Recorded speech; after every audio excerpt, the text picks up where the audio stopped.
The desert is still. The night seems endless, silent, and at peace, until it's pierced by the sound of gunshots and screams. Deep in the Sahara, the SCP Foundation is waging war against a newly discovered enemy.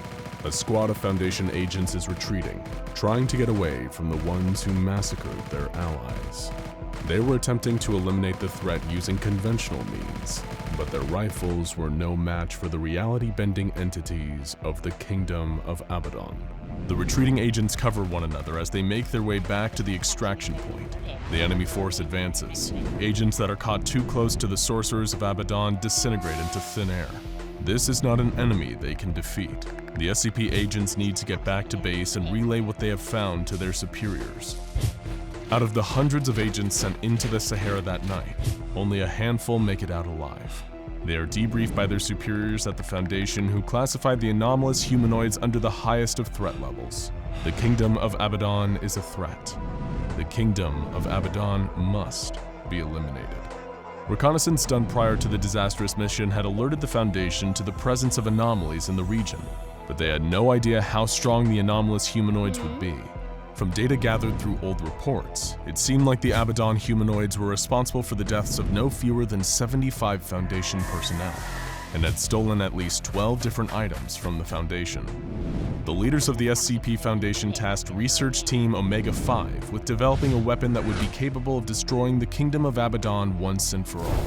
The weapon they are researching must be capable of long-range destruction, because the moment any Foundation agent gets close to the area, they are vaporized by the reality-manipulating powers of its inhabitants. The project is given the name Twins of God, and is led by a Foundation doctor known only by the designation 051.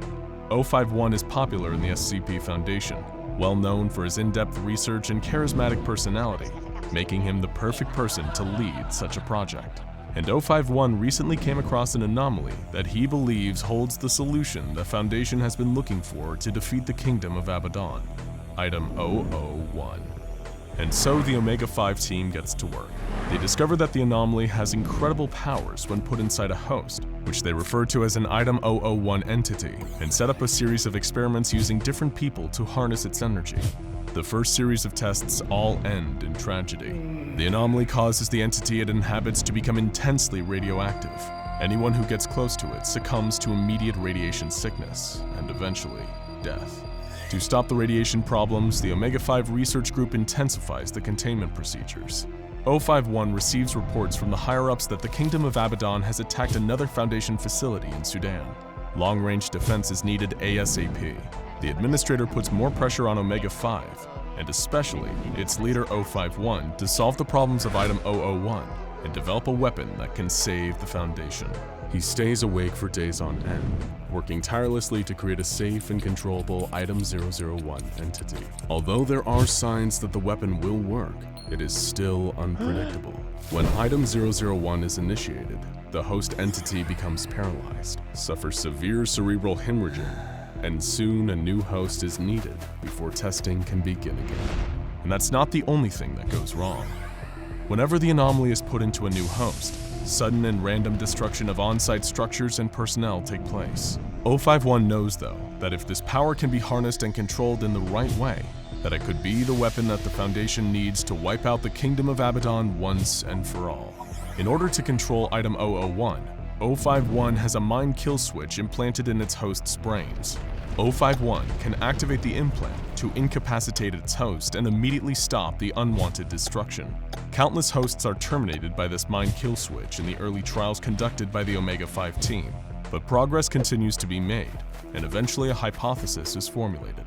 Perhaps the disastrous side effects of Item 001 can be offset by spreading the anomaly across multiple subjects. They theorize that the immense mental load of the anomaly can be distributed among several hosts, thus reducing the toil it takes on each and giving them the ability to control its immense power.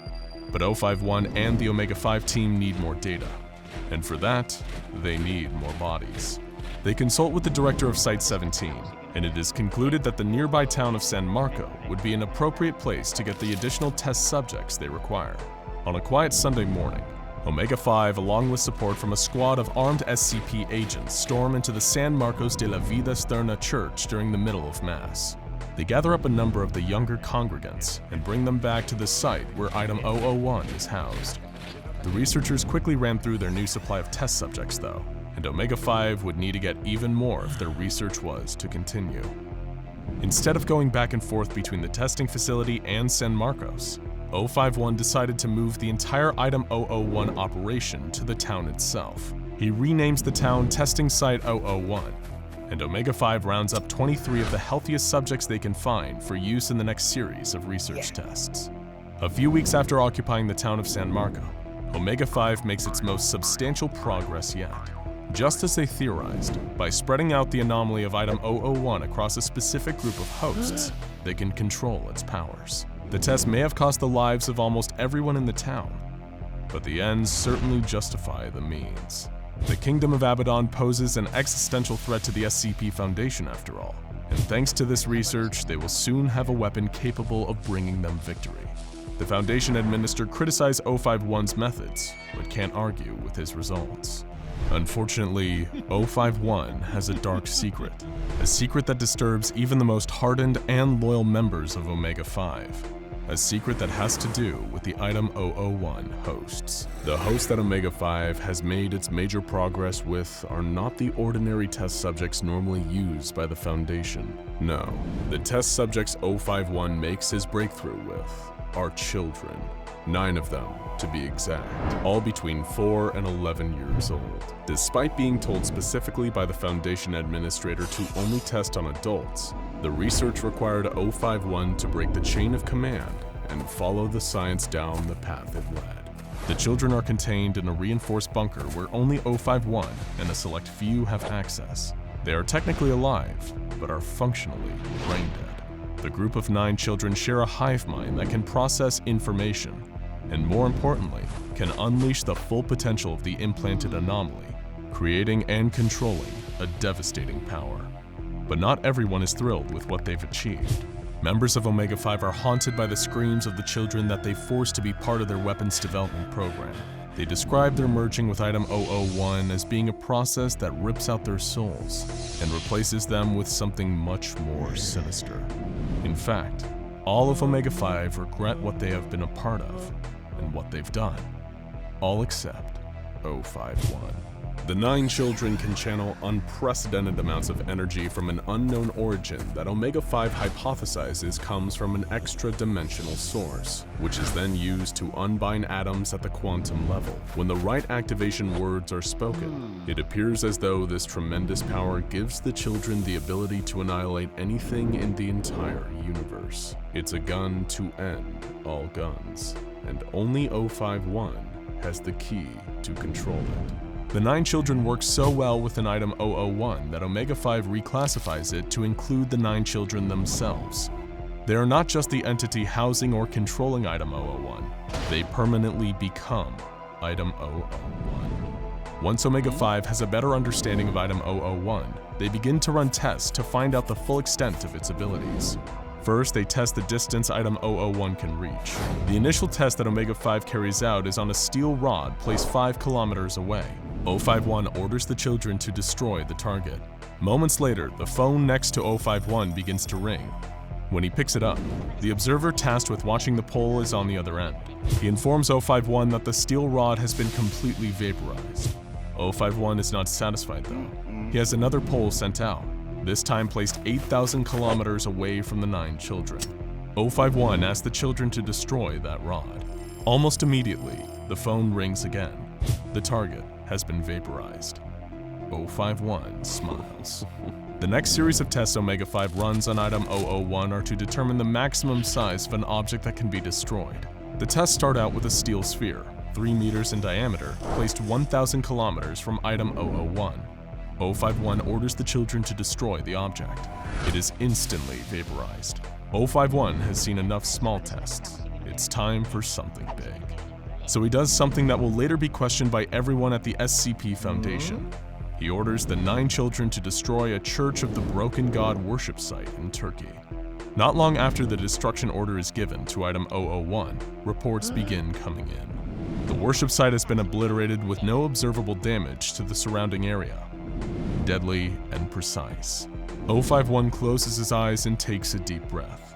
He looks as if he's overcome by an immense spiritual experience. He opens his eyes, leans over to the children, and whispers the name of someone. Later that day, 051 finds out that the target he had named has been vaporized. The success of Omega-5 and Item 001 is relayed to the administration of the Foundation. They are so impressed that they make plans to use Item 001 to eliminate the Abaddon threat once and for all. However, one of the heads of the Foundation, Administrator Williams, has major concerns about the way 051 is running the program. The updates that 051 has been sending have become less scientific and more philosophical, more spiritual. Administrator Williams sends a letter to 051 reassuring him that he is doing good work. But once the mission to destroy the Kingdom of Abaddon is completed, 051 will be promoted to Director and reassigned to the newly constructed Site-19. For the good of the Foundation, and maybe the rest of the world, he'll be permanently moved away from Item 001. 051's response is short and to the point. I am fine, Administrator. The project is finished. We will complete our task when you arrive. Administrator Williams arrives at Site-001 a few days later. He is greeted by 051 and the Omega-5 team.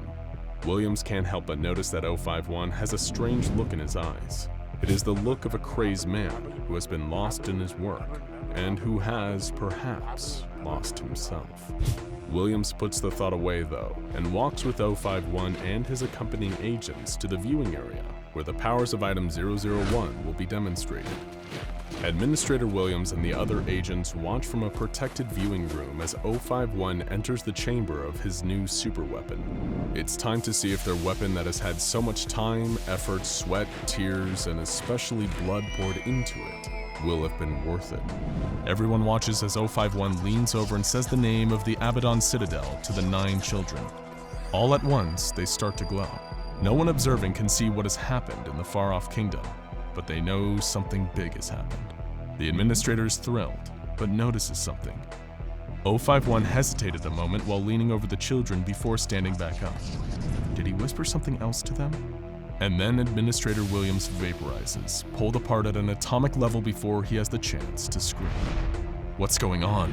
The agents standing next to where Administrator Williams previously existed begin to yell and pull out their guns. They burst through the door of the observation room and run down the hallway towards where 051 and the 9 children are located.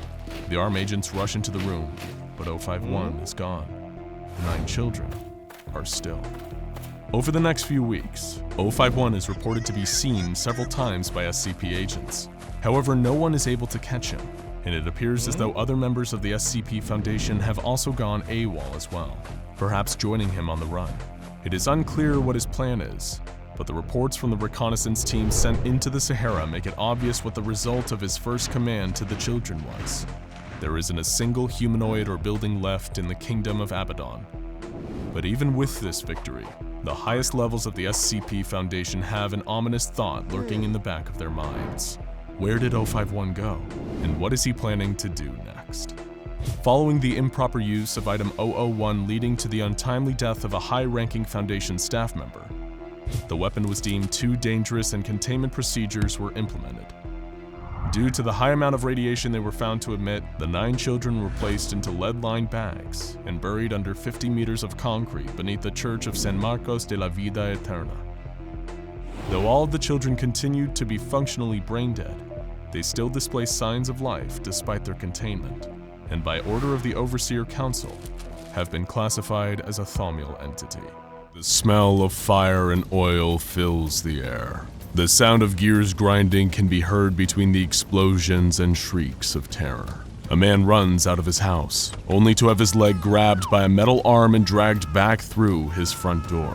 SCP-001 leaves a trail of metal fragments and mechanical parts on the ground in the wake of its destruction. Iron chains swing from its form. Cast iron gears whirl within it. A glowing light throbs from the center of its body. SCP-001 is consuming everything in its path. After incorporating the truck chassis into its being, SCP-001 rolls in a lumbering fashion to the next house. It rips the gutters from the side of the building. Residents who live in the area flee their neighborhood, all the while hoping that the mechanical monstrosity skips over their house, so they have something to return to if they make it out alive. A section of SCP-001's undercarriage drops away from the main body. It rolls down the street, consuming more and more material. The new entity resembles a human spine and rib cage. It topples over, unable to support itself. The rib-like formations extend out to grab anything and everything within reach. The newly incorporated material forms what can only be described as a head. Light from within the eye sockets fixate on nearby civilians. The metallic creature picks up the people and places them inside its exposed steel ribcage. Then it turns and spots a woman helplessly trying to crawl away. The creature reaches out with a spiked tentacle and wraps it around the woman's body. She is placed inside of the chest cavity. Moments later, a severed hand falls out of the entity and onto the ground. The mechanical monster continues to gather bodies and materials, incorporating them into its frame. A growth begins to slowly expand on its back. It becomes so massive that the creature falls over and uses its limbs to scurry to a nearby house. There is a sickening crunching sound as the growth bursts. From within emerges 3 humanoid creatures resembling the civilians that the entity had consumed earlier. A female with chains extending from her scalp like dreadlocks stumbles away. The second humanoid is a man with cogs for limbs. He examines the clock-like components that have been incorporated into his body, then stares blankly into the distance. The third humanoid lies motionless on the ground. He did not make it. The 2 functioning humanoids look at their creator intently. For a moment, nothing moves. Then, as if they have been given orders telepathically, the half-human, half-machine humanoids turn and run away from the mayhem. A few weeks before the massacre caused by what would be designated as SCP-001, the Foundation had been in contact with the Allied Occult Initiative. There were rumors of an anomalous object in Mexico being worshipped by a group of people who identified themselves as the Church of the Broken God. Intel about the church claimed their deity was a small mechanical box filled with cogs and pistons. The box supposedly had supernatural abilities. It was said to be able to communicate with congregants of the Church of the Broken God telepathically. The devout worshipped the box, following any order it gave, and in return they were filled with an emotion that could be only described as divine. As World War II rages on in Europe, the Foundation sends agents to recover anomalies in Mexico that might help with the war effort. While there, the Foundation force is tasked with learning about the Church of the Broken God. They are also ordered to investigate a town near La Paz, where there are troubling accounts of a mechanical anomalous creature causing mayhem. The agents make their way through Mexico, gathering various objects to bring back to Foundation sites in the United States. The unit loads all of the anomalies they recovered onto a train, with a plan to check out the stories of the mechanical anomaly they've heard about as they make their way to the US border. The train heads north along rusted rails. Just outside La Paz, they've come across a broken down train filled with what looks to be refugees. When the Foundation unit goes to investigate, they find all of the refugees repeating the same words over and over again, but they don't understand. The Foundation agents look at one another confused, until one of them translates the words into English. The words the refugees are saying over and over again are, La Máquina, the machine. The commanding officer orders a squad of Foundation agents to proceed up the tracks, to see if they can figure out what has the refugees so scared. They make their way towards La Paz, disappearing over the horizon. As the sun sets, the remaining Foundation agents hear gunshots in the distance. They stay awake all night, remaining vigilant, waiting for the exploratory squad, but morning comes without anyone returning. 3 days later, the Foundation force still has not seen anything since the exploratory squad left. Then, as the sun sits lazily in the morning sky, a lone figure is spotted walking down the tracks towards the trains. One of the agents on watch blows his whistle and points to the figure. A squad of agents rushes towards the shadow of a man. Their guns are raised, ready for anything. The figure drops to the ground and begins to crawl along the tracks. The agents reach the fallen man, only to find that he is one of their squad mates who has been sent up the tracks to investigate La Paz several days before. The agent's name is DeMarco. He is covered in blood. His clothes are in tatters and he has lost a boot. DeMarco lies on his back with Foundation agents standing around him. His eyes are wide and wild. He keeps babbling on about a world eater, how the rest of his squad had been mulched, and he is the only one who made it out alive. The Foundation agents carry DeMarco back to the makeshift base they created by the trains. They need to figure out a way to get the convoy moving again, but whatever is up ahead has already taken out an entire Foundation squad. It had to be something anomalous, but what could it possibly be? The unit of Foundation agents prepare to move towards La Paz. They start loading their rifles and check the amount of ammunition and explosives available in case the containment process gets out of hand. Just as they are about to leave the base, a convoy appears on the horizon. It is an allied occult initiative force preparing to attack whatever it is that is devastating La Paz. This organization's mission is to not secure, contain, or protect, but to destroy. The Foundation may be in over their heads on this one, and the joint force with the allied occult initiative may be the only way to stop what is now known as SCP-001. The AOI and Foundation force gears up for battle. They set out for La Paz, and what they find causes them to quake with fear. SCP-001 has consumed so much material, it is the size of a mountain. It moves like a tidal wave of mechanical destruction, washing over the buildings and landscape under it. Whatever SCP-001 passes over is consumed and added to its massive body. SCP-001 started as a small mechanical box with cogs, but now has morphed into a gigantic metal death machine.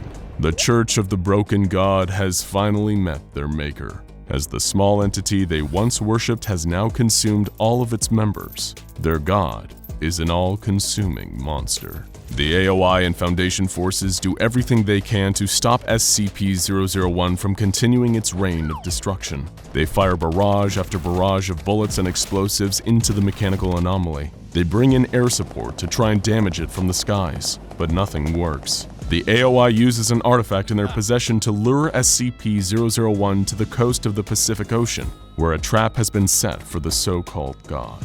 The monstrous mechanical creature moves slowly towards the water. It consumes abandoned cars, buildings, and boats as it approaches the coastline. It even shovels large amounts of earth into its form, causing flames to spurt out from its inner workings. Smoke bellows from openings between different mechanical components, like a volcano before it is about to erupt. Suddenly, seemingly from nowhere, a massive cloud with a reddish tint appears in the sky. Air raid sirens can be heard in the distance. The enormous cloud begins to pulsate. Streaks of lightning shoot through the red mist in the sky. It now sits directly over SCP-001. From within the cloud, part of a ship can be seen. It appears to be slightly damaged. Electricity flows over its hull. The vessel in the giant red cloud is classified as SCP-2399. The underside of the vessel begins to glow aqua blue. A blinding beam of light is ejected from SCP-2399, which penetrates straight down and through SCP-001.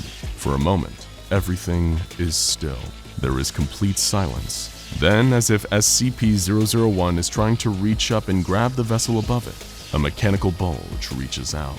Before SCP-001 can grab the vessel above, there is another bright flash of light. SCP-2399 blinks out of existence. The sound of grinding gears can be heard coming from within SCP-001. It begins to shed its outer layers of metal. Then the entire structure that was SCP-001 collapses into the water and onto the beach. Giant cogs fall from the sky. Parts of vehicles embed themselves in the sand. As the Foundation and AOI agents approach the piles of scrap metal and mechanical components, they see that some of them are still moving. It is as if an invisible power source is still pulsating through some of the machinery. The agents of the Foundation celebrate the destruction of the giant mechanical beast, but little do they know this was only a piece of the entity worshipped as the Broken God. The Foundation agents collect as many of the still moving parts as they can. They find spinning gears, twitching pulleys, and firing pistons. As the parts are separated from one another and carried away from the main wreckage of SCP-001, they slowly stop moving and become inactive. Some of the artifacts recovered were identified as being connected to the Church of the Broken God.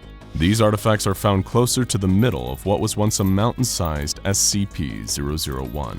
Hundreds of anomalous artifacts are collected and transported to SCP Foundation sites. Collecting the broken parts of SCP-001 is relatively safe. However, some agents get too close to the larger moving parts, getting caught in them and losing a body part or two. But most agents proceed with caution and survive the collection ordeal with their arms and legs still attached to their bodies. Dive teams are sent into the water to recover parts that have sunk to the bottom of the sea. One of the divers is a local from the area. He is hired to bring up the heart of the machine, since he is an experienced diver used to freediving to great depths to collect oysters from the bottom of the bay. The diver enters the water and swims down into the murky depths. He secures straps around the heart of SCP-001 and pulls hard on the rope, as an indication to the surface that it is ready to be hauled up. The salvage team on the surface begins to pull. There is a second slight tug on the rope, then it goes slack. The team continues to pull. When they get the heart to the surface, they are horrified at what else comes up with it. Tangled in the ropes is the lifeless body of the diver. His head is smashed between two moving pieces of the heart. It looks as if he shoved his head between the slabs of metal himself. The salvage team untangles the body, rolls it off the deck, and back into the ocean. The mechanical box, which was the heart of SCP-001, is offloaded on the shore, but as the Foundation prepares to move it to a containment facility, the weather starts to deteriorate. Hurricane-force winds sweeps across the water and batter the coast. The heart is kept in a secured storage warehouse until it can be moved. The people living in the village nearby complain of hearing voices and rashes so itchy that they practically tear their skin off. Once the storm passes, the Foundation agents load the heart onto a ship. It is to be transported to a Foundation site just across the border. The ocean seems calm and serene. The Foundation ship undocks and begins its journey up the coast. Not too long after beginning its journey, the ship slowly drifts off course. It is as if the crew has stopped manning their posts, and the ship is being controlled by a mind of its own. The Foundation ship crashes and sinks somewhere in the Pacific Ocean, never to be found. And most importantly, the heart of SCP-001 doesn't make it to the Foundation site. Years later, a man is walking along the beach. He hears something. It sounds like someone pounding on a large drum to the rhythm of a heartbeat. The man walks towards the sound. Something is drawing him forward, closer and closer to the heartbeat. He walks and walks until the beating stops. He bends down and moves the sand aside. He spots the corner of a mechanical box sticking out of the white sand. The man digs deeper and pulls out the small box. Inside, he can see gears whirling and pistons firing. He holds the box close to his own heart. It seems to speak to him. The man brings the box back to town. He starts to worship the box, and soon more and more people in the area join the new religion. They cast aside their own beliefs and focus on the powerful entity contained within the box. God is not dead, at least not yet. But the prophecies of the Church of the Broken God say that when the heart is found, the God will reassemble itself once again. Then the unbroken God will destroy all other false deities, until only he remains. It's a quiet evening at Area 11 where the Pietrocal Fontaine Spatial Stabilization Array is housed. A skeleton crew is working overnight to ensure the array is ready for its big test the following day. The Foundation has been working on a particle accelerator that will contain anomalies with the ability to manipulate the nature of space-time. The preliminary tests seem promising, but a few last-minute tweaks to the array are necessary. Unfortunately, it is on this night in 1982 that marks the beginning of the end for the SCP Foundation.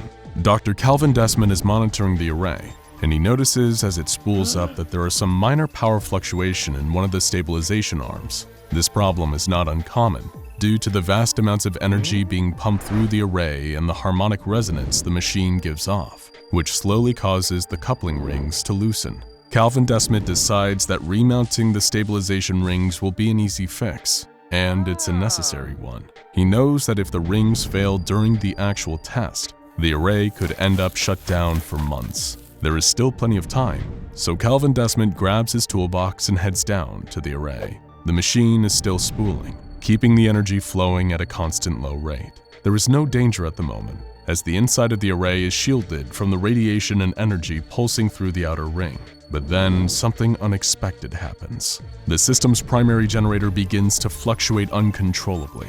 A catastrophic failure is imminent. Sirens begin to sound, the facility is evacuated, and the chamber is sealed. Deep in the bowels of the array, Calvin Desmond cannot hear the evacuation announcement. The humming of the array echoes through the chamber, dampening all sound from the outside world. The array begins to come online while Desmond continues to work on the coupling. He has no idea what is about to happen. Meanwhile, a team of Foundation scientists scramble to get the power fluctuations in the main generator under control. As they frantically work, catastrophe strikes. They initiate the power down cycle, but as the generator struggles to keep the power flow balanced, an energy surge builds up. A massive amount of energy is released all at once, causing the main reactor to explode. The entire structure rocks back and forth, and Desmond is thrown into the side of the array. He too now knows that something is very wrong and runs for the exit. When he reaches the door, he finds that it has been sealed. In a panic, Desmond continues running through the tube to the next access point. This door has been locked as well. He's never been so scared in his entire life, and he shakes uncontrollably from the adrenaline being dumped into his muscles. The surge of energy rushes through the array towards Desmond. A singularity begins to form in the containment chamber. The array is working just as it should, except that there was never supposed to be a person inside as the singularity was brought into existence. Moments after the singularity forms, the massive pull of its gravity causes the stabilizer arm that Desmond had been working on to fail. The side of the array is ripped off, and Calvin Desmond stares into the naked eye of the singularity. Everything is silent and still for a moment. Then the singularity collapses in on itself, taking the test chamber and much of the research wing with it, along with Dr. Calvin Desmond. Sparking wires hang from the exposed walls and ceiling where the singularity ripped the main structure away. Water flows into the deep hole carved out of the earth where the array once stood. The scientists from Area 11 look into the crater left by the collapsed singularity. The Foundation administration sends agents to collect the staff at the site and document the failings of the project. They conclude that the accident was caused by human error. They order the array to be rebuilt, this time using entirely automated systems to eliminate the chances of another mishap occurring. Several years after the catastrophic events at Area 11, a new array is constructed. An intelligence system called NetZac is put in charge of overseeing its functions. It is a supercomputer that is programmed to follow commands, but can autonomously make decisions in order to prevent any failures in the system. Experiments begin again in May of 2006. The new array soon manifests its first singularity in the containment chamber at Area 11, and what happens next will forever change the Foundation and the multiverse. The singularity is kept stable in the array. It seems as if the Foundation has succeeded in trapping and containing spatial anomalies, but as they run more diagnostics on the anomaly, something unexpected happens. The singularity begins to grow in size. The point of infinite gravity threatens to breach containment as it reaches the boundaries of the array. Just before contact, the singularity's growth slows and then stops. NetZac has made the split-second calculations and adjustments necessary to contain the singularity. The artificial intelligence has saved the facility and the lives of everyone in it. Now, sitting in the array is a thick, rotating cloud of radioactive gas and dust, obscuring the singularity within. As Foundation scientists work rapidly to fix the array, odd events begin to occur. The workers hear noises that sound like painful wailing. Over time, the noises evolve into words, and then full sentences. They seem to be originating from the singularity. Using equipment able to penetrate the thick cloud of radioactive gas, the Foundation scientists get a glimpse at the singularity. To their surprise, the singularity has taken on the shape of a human. The scientists work frantically to figure out how the singularity could have formed itself into a humanoid shape. Dr. J. Barton Ramsey is the first to try and make contact with the humanoid within the singularity. He finds that the entity cannot communicate in the traditional sense. The massive gravitational pull of the singularity does not allow sound to escape its void. Instead, the entity manipulates gravity to vibrate the suspension rings of the array itself and create sound waves. The being in the singularity whispers in a metallic voice created by the vibrating of the array's rings and says, "Johannes Ramsey." Dr. Ramsey steps back from the observation window. "How do you know my name?" he asks the entity. The humanoid within the swirling gas cloud identifies itself as having the memories of Calvin Desmond. It is not Desmond per se. The being in the singularity is so much more than one person, but it was somehow created by the accident that had sucked Calvin Desmond into the singularity years before. The entity seems to switch between the mind of Desmond and the vast infinity of the cosmos. The Desmet entity asks for an overseer from the Foundation to be brought in. It has a proposal for the O5 Council. When Dr. Ramsey asks why the entity needs to talk to the overseers, it replies that it wants to offer them a way out. The following day, O51 enters the facility and heads to the observation deck. He looks through the reinforced glass at the swirling cloud of radioactive dust, then glances at the monitor to see the humanoid shape of the singularity within. He presses the microphone button on the console and addresses the entity. "To whom am I speaking?" he asks. For simplicity's sake, the entity tells O5-1 to refer to him as Calvin Desmet. O5-1 makes notes of the events unfolding before him, and then asks about the way out that Calvin had mentioned. The air is still for a moment. Then, Desmet begins to speak through the vibration of the structure once again. He informs O5-1 that what the SCP Foundation is doing by securing and containing anomalous entities around the world is like putting a small band-aid on a much bigger wound. Desmet wants to propose a final solution to all of the Foundation's problems. O5-1 listens intently as the entity unravels the mysteries of where the SCPs have come from. He explains that the anomalies that the Foundation has worked so hard to secure, contain, and protect the human race from are actually bleeding into their reality from a vast multiverse. The only way to stop the manifestation of anomalies into this universe is to destroy all other realities. The entity that is Calvin Desmet tells O5-1 that he is able to bring about this destruction if they release him from the confines of the array. O5-1 is transfixed by the swirling gas that is promising him and everyone else on Earth salvation. He shakes his head in disbelief. Could this be true? O5-1 turns away from the swirling gas and begins to walk away from the viewing glass. I'll need to think about what you're saying. The structure begins to shake slightly. The voice of Calvin Desmet reverberates off of the array a little louder than before.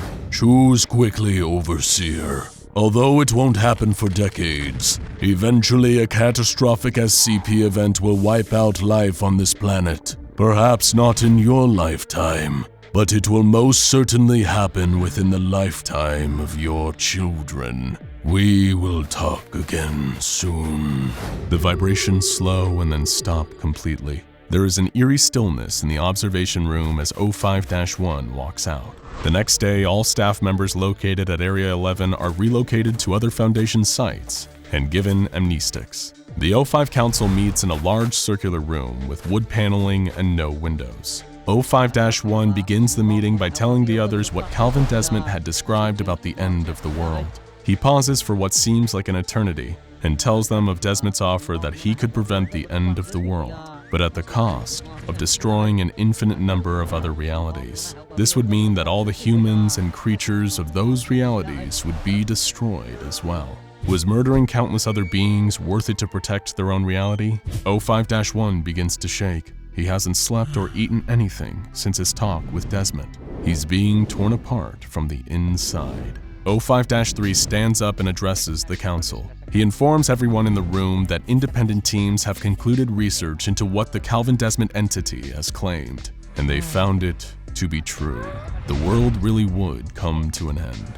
Furthermore, the research teams determined that the capabilities of Desmet would in fact allow him to dismantle the other realities. O5-3 insists that the council must vote to allow Desmet to destroy the other realities to ensure that this reality could be saved. They must strike now before the world is overrun.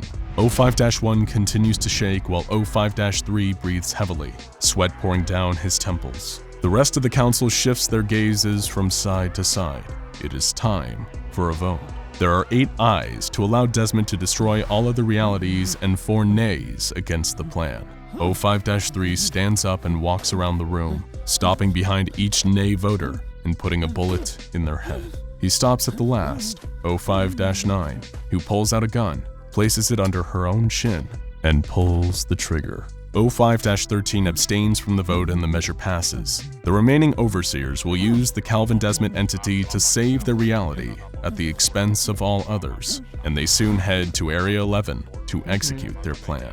O5-1, 4, and 12 enter the observation room that looks upon the swirling radioactive gas around Calvin Desmet. O5-1 orders NetSac to begin powering down the array. which will allow the entity to prove he can do what he has promised. They have pinpointed the reality that SCP-884 came from, and the shaving mirror itself sits on a table in another room in the facility.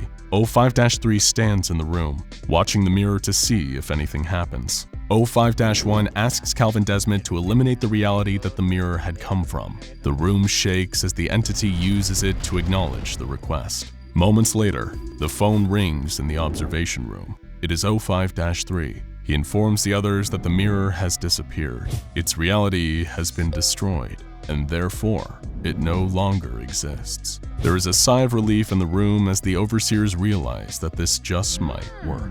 O5-1 asks Calvin Desmond to continue and destroy all the realities that are bleeding into their own. This time, the entire facility begins to quake. Suddenly, O5-1 jerks backwards, his eyes wide in confusion and horror. His body seems to be compressing under an unknown force. O5-1 begins to distort. His legs and arms fold into the core of his body. His head snaps down, and all that was O5-1 is sucked down into a single point in space before it completely disappears. Calvin Desmond then turns his attention to the other two overseers in the room, who both seem to collapse into black holes of their own in the center of their bodies. Netzak's warning klaxon begins to sound, signaling that the emergency failsafe has been activated. Before Calvin Desmond is brought under control, the structural support in the entire facility vibrates with his words. They are in a voice that sounds strangely similar to O5-1's. Your children are free to live lives that do not end in horror. An end to your perpetual struggle. An end to darkness. The freedom to live in the light. All traces must be removed. This world must be washed clean. The Foundation does not escape atonement. It is the only way out. It had been a deception. The Calvin Desmond entity had no intention of stopping anomalies from infiltrating this world. It wanted to remove all traces of the anomalous from all universes, including this one. And that meant destroying the Overseers and the Foundation itself. Their destruction would serve as an atonement for the pain and suffering they had caused in their quest to secure and contain the anomalous. Calvin had to lie to the Overseers about the real plan, since he knew they'd never sacrifice themselves and the Foundation, even if it meant an end to the anomalies plaguing our world. Now though, with the Overseers out of the way, the Calvin Desmond entity is free to move forward with its plan and purge all realities of any trace of the anomalous. But just then, Netzak's failsafes kick in and the Petrichow Fontaine Spatial Stabilization Array subdues the entity's abilities. Desmond is once again contained. O5-3 bursts through the door and into the observation room. He stands before the shattered glass of the window that looks into the array. O5-3 asks Netzak how long the containment array can hold Calvin Desmond. The computer's voice fades in and out, but says, "Given current conditions, 119 days, 6 hours, and 47 minutes. O5-3 sighs. He tells Netzak to make a note in the SCP database that the Calvin Desmond entity will now be known as SCP-001. Then to make dozens of other randomly generated entries and label them as SCP-001 as well. He knows that they will need to keep the true nature of what this entity can do a secret. O5-3 walks out of the room. Under his breath, he speaks to himself. They'll say that I'll know the one true God when I see it, and to give that God everything it wants, because that's the only thing that matters. Tonight, it appears God wants to talk to me." Calvin Lucien stands at the end of a dusty table in an abandoned warehouse. In the shadows across from him sit several hidden figures. The warehouse is falling apart, but is suitable for the meeting Calvin has requested with the heads of the Chaos Insurgency. He has completed numerous missions for the organization, and each one has been successful. Now he is proposing one final mission. Calvin Lucien takes a tattered journal out of his bag and slides it across the table to the figures sitting in the shadows. It's a journal with details on the habits of each of the 13 Foundation Overseers, he says. There is silence from the other end of the table. A hand reaches out and grabs the journal. The pages begin to turn. The new models indicate an anomalous catastrophe is imminent. Not even the Foundation can stop it. The only way to save the world is to kill the Overseers. There are whispers from across the table as Calvin continues. The proliferation of anomalies in the world are the fault of the Overseers. They have been meddling with reality. If business continues as usual, we might not make it out of the 2020s. We need to act now. The whispering from the shadows resumes, this time with what seems to be a little more urgency. One of the voices asks the question on everyone's mind. How do you plan to kill the Overseers? They have a deal with death. They are immortal. Calvin smiles and takes out a small vial from his jacket pocket. With this, he says. There is a silence from the shadows. The journal slides back across the table and comes to a stop right in front of Calvin. A deep voice from the shadows says, "Do it." Calvin Lucien gathers his team. The codename given to the group is Kill Squad. He informs them that they've been cleared to take out the Overseers. It will be the most dangerous mission they've ever been on, and even if successful, they probably won't make it out alive. But the team is loyal. They set out to confront the 13th Overseer. This has to be their first stop because without eliminating 05-13, nothing else will matter. It is this Overseer who has a deal with death, a deal that protects all of the Foundation Overseers from dying. If that deal can be broken, then Calvin Lucien and his team will have a shot at eradicating the other Overseers. If the deal with death cannot be broken, all is lost. The team boards a ship at the tip of South America and sails towards the frozen waters of Antarctica. The kill squad is made up of Calvin and 3 others. They sit in the galley preparing for the mission ahead. Anthony Wright is a battle-hardened soldier who sits at one end of the table. His face is covered with scars. No one can remember when he first joined the insurgency, because it was so long ago.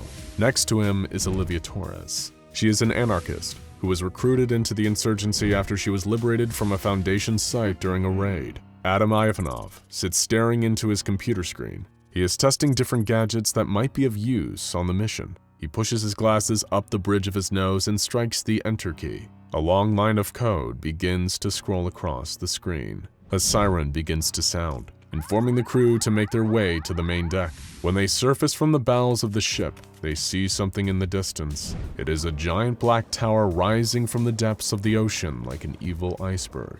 Waves crash over the side of the railings, drenching the deck and crew with frigid water. Calvin looks at the jagged rocks along the shore of the tower. There is no way to safely dock.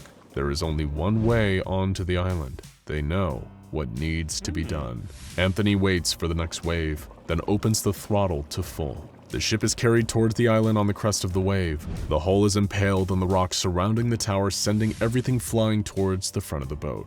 "See? That wasn't so bad," Calvin says to his team as he bandages a gash on his hand. Knowing what lays ahead, Calvin orders his team to wait on the ship while he makes his own deal with death. He enters the dark structure and is greeted by a corpse. The corpse speaks to him, ejecting dust from its lungs with every word. Its breath smells like decaying flesh. Death has inhabited the body of Dr. Felix Carter, the 13th Overseer.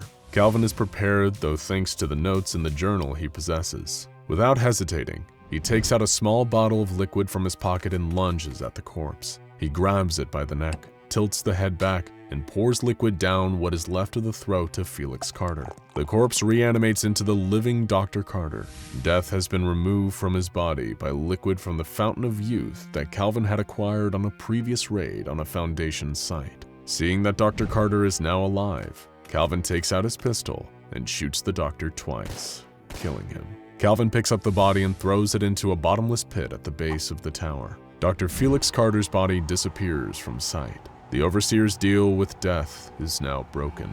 They are vulnerable and can be killed at last. Calvin smiles and begins to turn away from the pit when he comes face to face with death. She stands with her head cocked to the side looking at Calvin. "So it is you who has broken the Overseer's deal with me, Calvin Lucien." Calvin takes a step back. Why didn't she stop him from killing Felix Carter? "Something festers at the heart of the Council," Death says. "Something that will not die.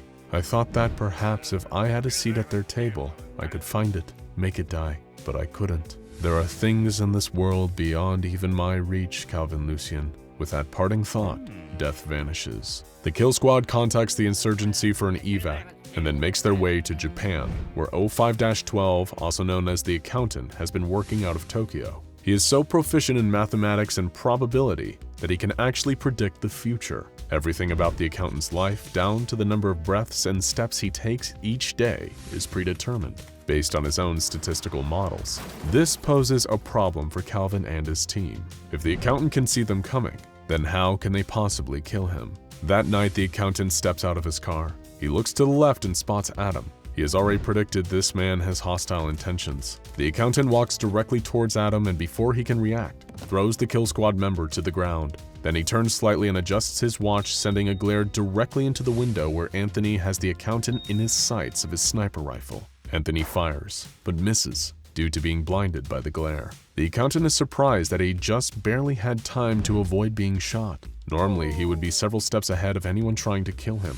He turns his head and watches as Olivia helps Adam up and they run down a nearby alley. The Accountant pursues them and corners the kill squad members in the alley. He pulls a gun to shoot Adam, but Olivia tackles Adam behind a dumpster as the bullet hits the wall directly behind where Adam was standing.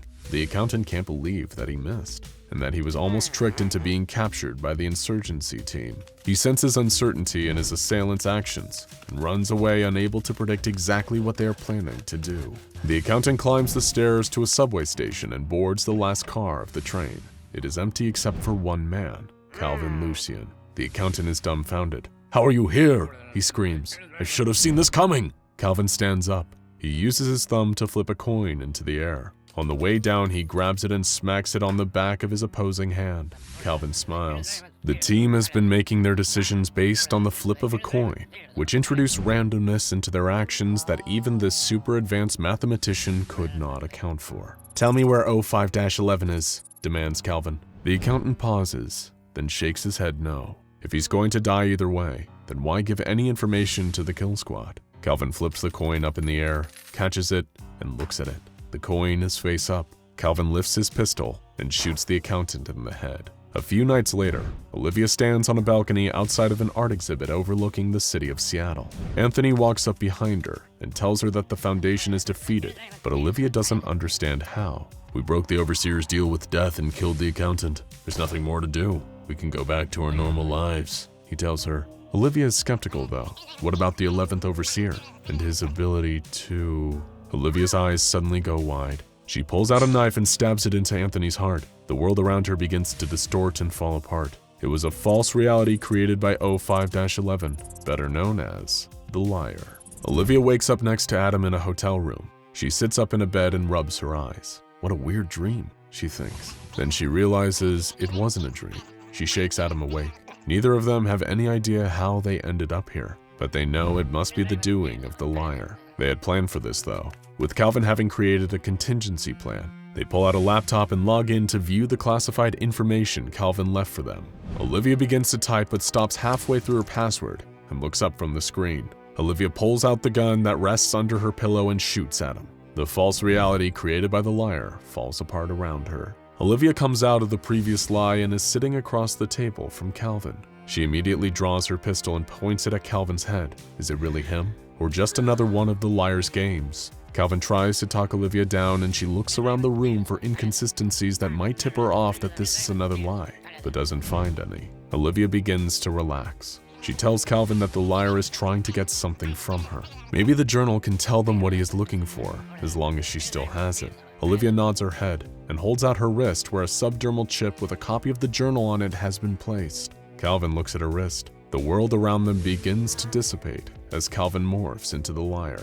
Olivia wakes up in a hospital where she is hooked up to an IV. Sitting across from her is a former insurgency agent named Sam Beale. He explains to her that he is the Liar. He was forced into becoming a monster by the Foundation. They had manipulated him, but now he is tired of running and can't do it anymore. She is free to go. Olivia hesitantly unhooks herself from the IV. She walks out of the hospital room and proceeds down a fluorescent-lit hallway. As she walks away, she hears a gunshot from the hospital room.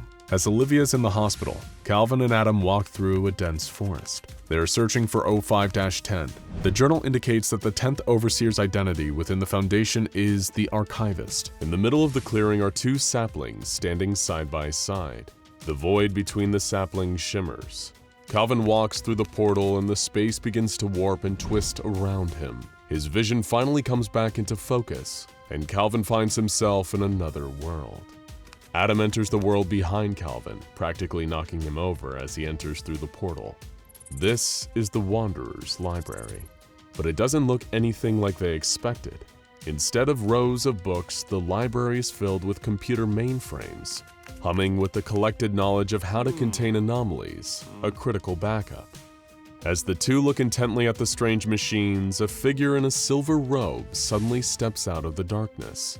It's tall and thin, and though its hood is pulled down so they can't see its face, they can see that its hands are covered in scales that have a slight emerald tint. It is one of the librarians. Calvin tells the librarian that they are seeking the archivist, but the librarian tells them that the archivist is no longer in the library. She has broken her pact with the serpent and eaten fruit from the forbidden trees.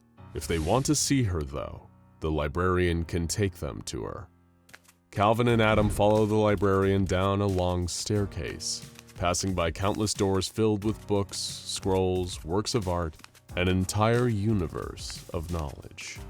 Eventually, they reach the bottom of the stairs where there stands a giant set of brass doors. Beyond the door, the librarian explains, is the source of all knowledge. Before Calvin and Adam pass through the doors, though, Calvin turns to the librarian. "Before we go in, I'd like to make a withdrawal," he says. The librarian nods and pulls out a silver tube out of its robe. It hands the tube to Adam, and he looks it over in his hands. He looks up to ask what this is, but the librarian has vanished. The door then opens, and the two step through.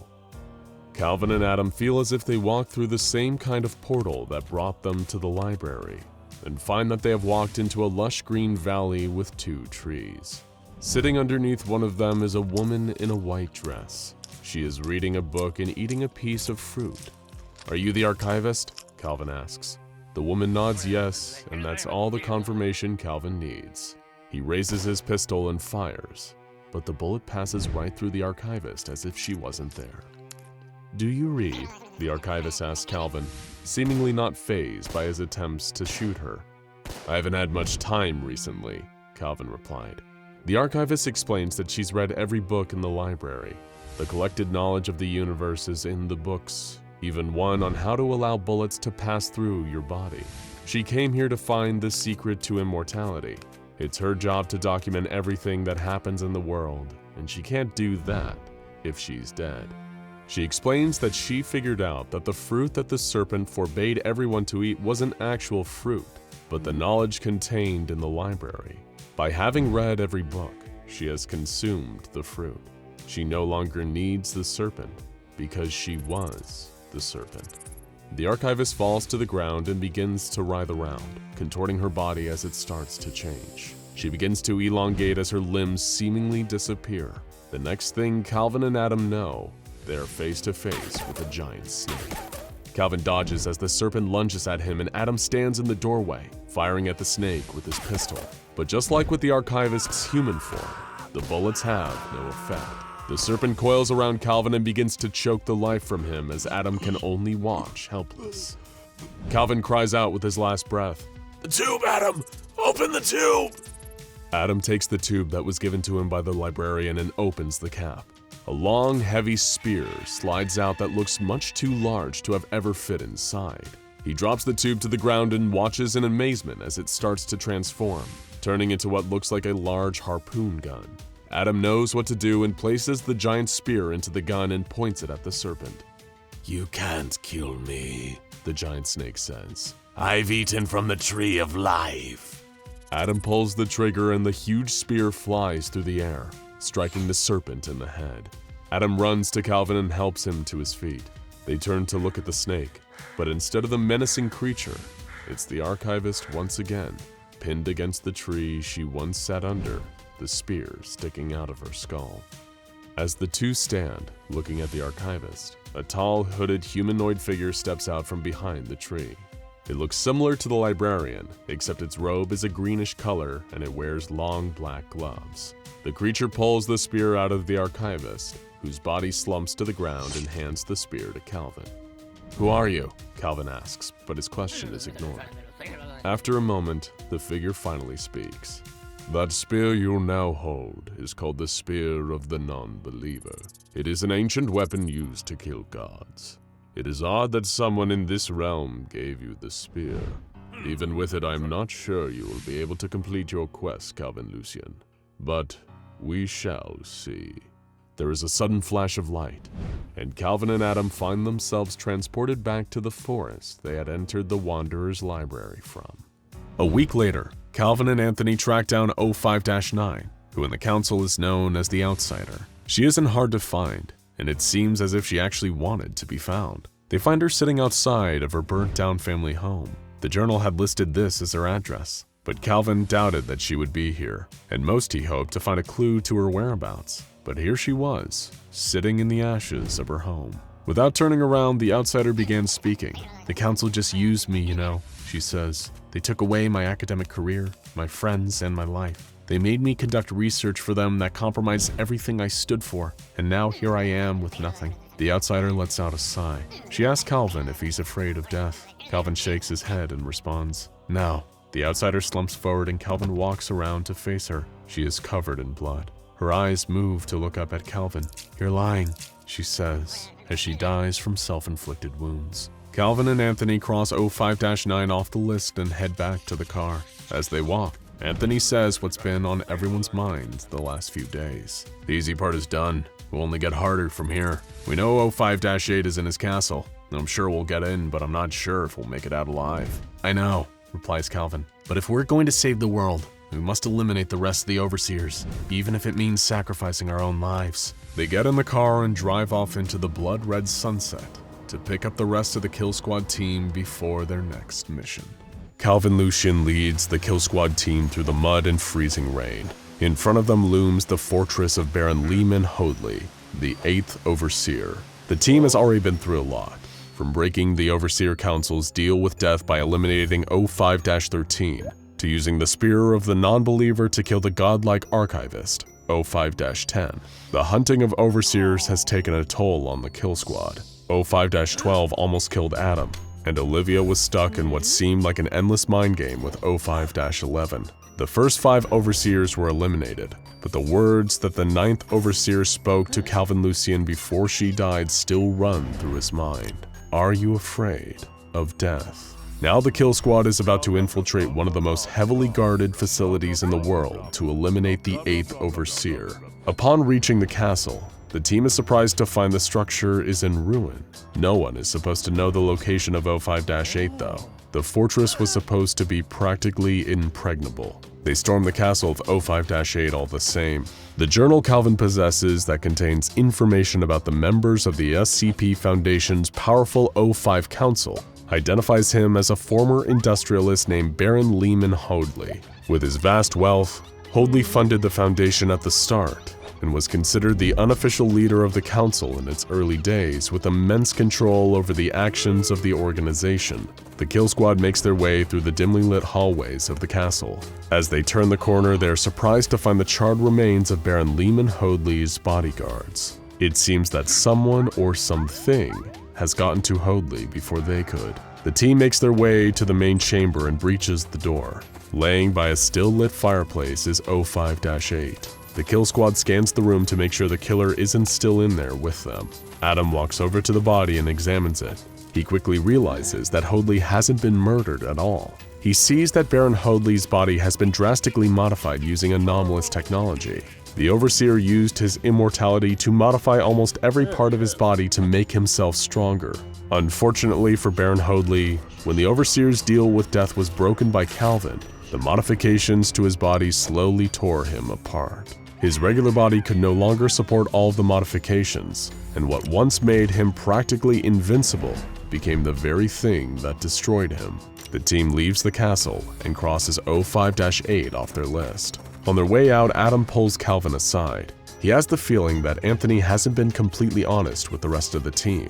He had the feeling that Anthony was hiding something from them. Calvin had similar thoughts recently.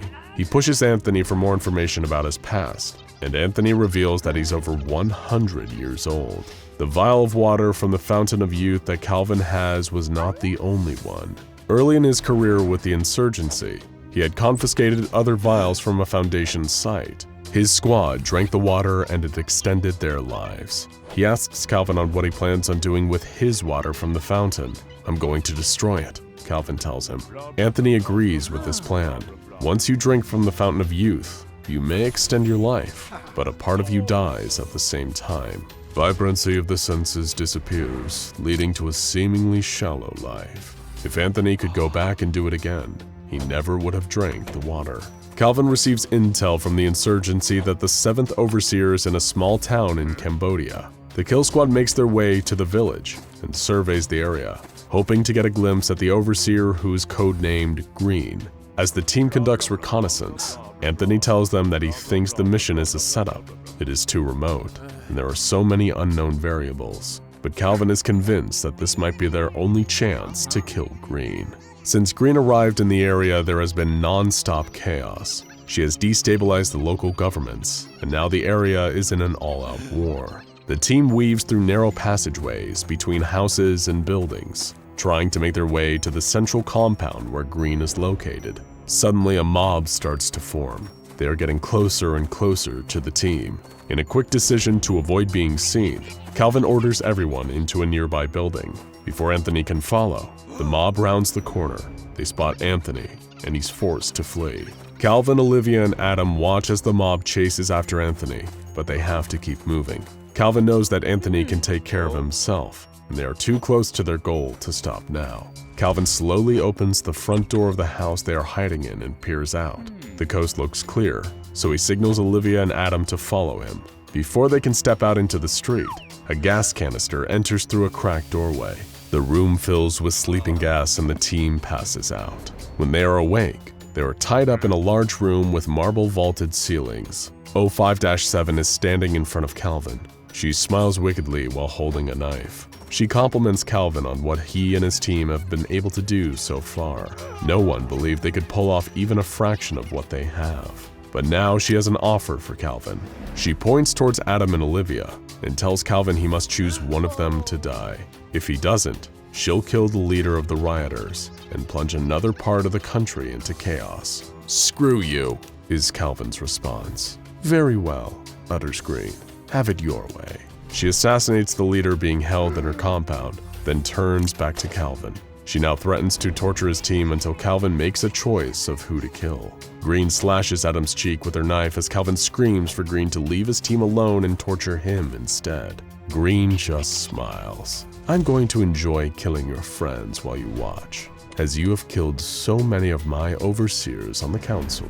She reaches up in the air with the knife above Adam's head. Before she can plunge the knife through his skull, a bullet passes through her hand, causing her to drop the knife. Anthony kneels on a rooftop across the courtyard, smoking sniper rifles still pointed at Green, who runs. Calvin uses the dropped knife to cut his ropes and chases after Green. He follows her to the roof where he watches as she boards a helicopter.